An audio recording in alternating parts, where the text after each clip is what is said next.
اعوذ باللہ من الشیطان الرجیم بسم اللہ الرحمن الرحیم۔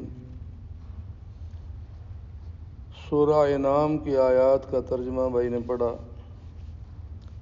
کہ اللہ رب العزت سابقہ قوموں کے بارے میں کیا ارشاد فرماتے ہیں۔ کیونکہ قرآن پاک کے 30 پارے ہیں، اگر ان کو 3 حصوں میں کریں تو ایک حصہ 10 پارے جو ہیں وہ شریعت کے احکامات ہیں۔ 10 سپاروں میں کم و بیش سابقہ قوموں کے واقعات ہیں۔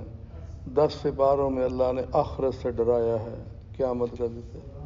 اللہ اس میں کمی بیشی معاف فرمائے۔ تو یہاں اللہ رب العزت فرماتے ہیں، کیا انہوں نے دیکھا نہیں کہ ہم نے ان سے پہلے کتنی ایسی قوموں کو ہلاک کیا جن کو ہم نے دنیا میں ایسی قوت دی تھی کہ تم کو وہ قوت نہیں دی۔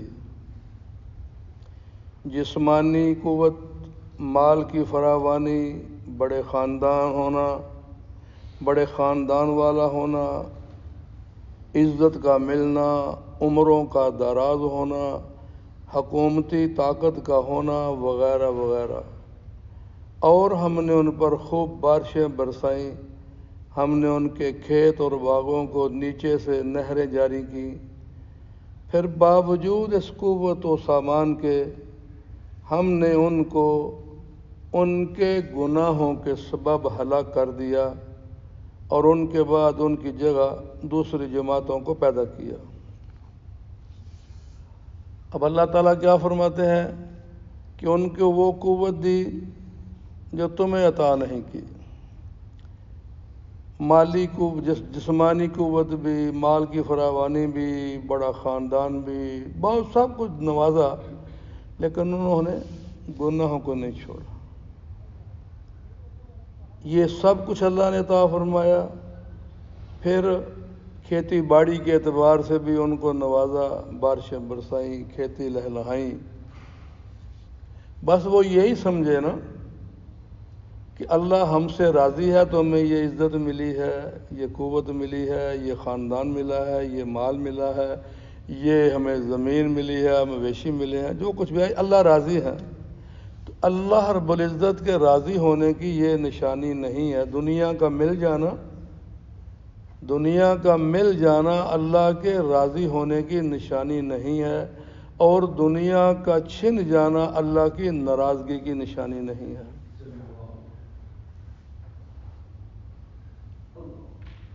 اللہ سجدے کی توفیق دے تو اللہ راضی ہے، اللہ سجدے کی توفیق چھین لیں تو اللہ ناراض ہے۔ اللہ جس سے راضی ہے، امام حسین رضی اللہ تعالیٰ عنہ کربلا میں ان کو سرتن سے جدا ہو گیا، جس میں مبارک پر گھوڑے دوڑے، اور جس سے اللہ ناراض ہے اس کو حکومت دے دی ہے۔ تو وہ یہی سمجھے کہ اللہ ہم سے راضی ہے تو ہمیں یہ ساری چیزیں ملی ہیں، لہذا اسی کے نشے میں انہوں نے اللہ کی نافرمانی نہیں چھوڑی، گناہ نہیں چھوڑے، تو پھر اللہ تعالیٰ نے ان پر اپنا عذاب بھیجا، ان کو تباہ و برباد کر دیا، اور ان کے بعد پھر ایسی قوم کو لائے۔ دیکھو قوم عاد جو ہے، کتنے بڑے بڑے قد تھے ان کے، 90 فٹ، 100 فٹ، 120 فٹ، اور وہ کہتے تھے کہ ہمیں کس سے ڈراتا ہے تو، ہم سے بھی بڑا کوئی طاقتور ہے، لاؤ عذاب۔ اتنی طاقت میں تھے تو اللہ کی نافرمانی نہیں چھوڑی انہوں نے۔ لاؤ بھائی، کون سا عذاب، کس کو بتاتے ہو، کس کو ڈراتے ہو، ہم سے بڑا طاقتور کون ہے۔ تو جب اللہ کا عذاب ہے، اللہ تعالیٰ نے ہوا کا فرشتہ جو ہوا کے خزانوں پر مامور ہے، اللہ رب العزت نے فرمایا کہ ہوا کے خزانے میں ایک چھوٹا سا سوراخ کر دیا جائے۔ فرشتے نے عرض کیا، یا اللہ بیل کے نتھنے جتنا سوراخ کر دیں۔ فرمایا اتنا کرو گے تو ساری کائنات ہی اڑ جائے گی۔ سوئی کے نک کا جس میں داغا ڈالتے ہیں، یہ سوراخ ہوا اس ہوا کے خزانے میں. نتیجے میں کیا تھا کہ وہ 90 فٹ والے نوجوان 100 فٹ والے وہ اوپر کو اڑتے نیچے گرتے، ایسے گرتے کہ بس پھر ان کے جو ہے نا کل آجاد و نخل خاویہ، پھر ایسے پڑے تھے مرے جیسے کھجور کے تنے پڑے ہوتے ہیں. اس کے بعد دوسری قوم آئی، قوم سمود، اللہ کے میں شفا فرمائے. انہوں نے کہا ان پر تو ہوا کا عذاب آیا تھا.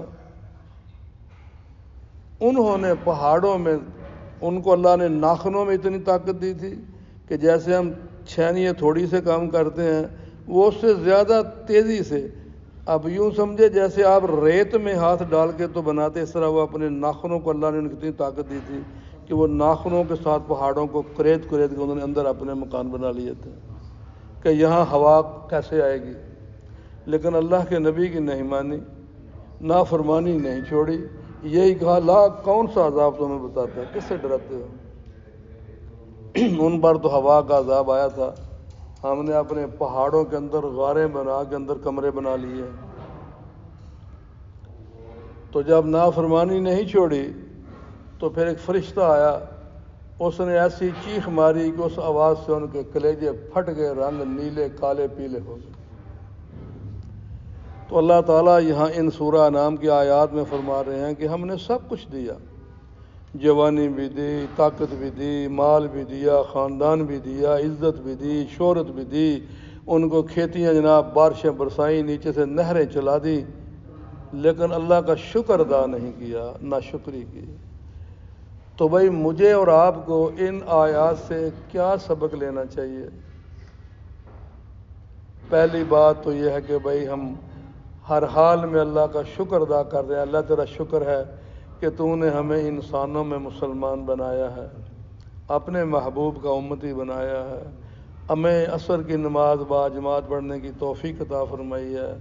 چند لمحے یہ آقا نامدار کے ارشاد مبارک کو سننے کے لیے، پڑھنے کے لیے ہمیں بیٹھنے کی توفیق عطا فرمائی ہے. اس پر تیرا جتنا شکر ادا کریں تھوڑا.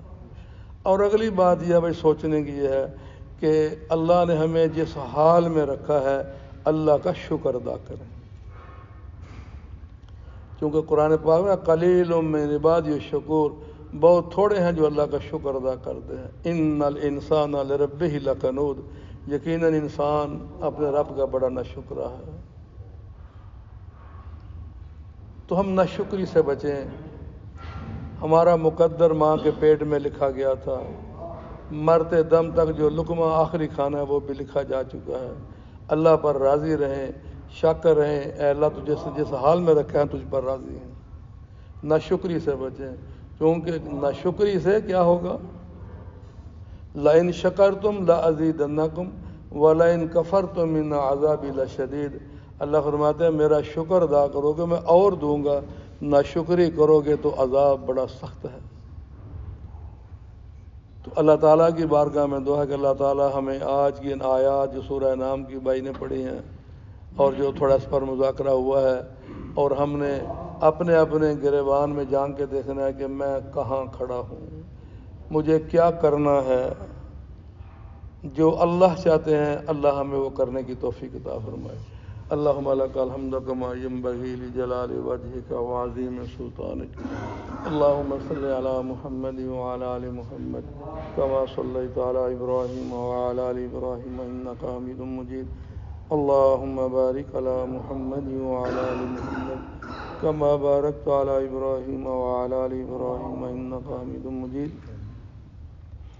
اللهم إني أسألك من خير ما سألك منه نبيك وعبدك ورسولك وحبيبك سيدنا محمد صلى الله تعالى عليه وآله وسلم، ونعوذ بك من شر ما استعاذ منه نبيك وعبدك ورسولك وحبيبك سيدنا محمد صلى الله تعالى عليه وآله وسلم. أنت المستعان وعليك البلاغ ولا حول ولا قوة إلا بالله العلي العظيم.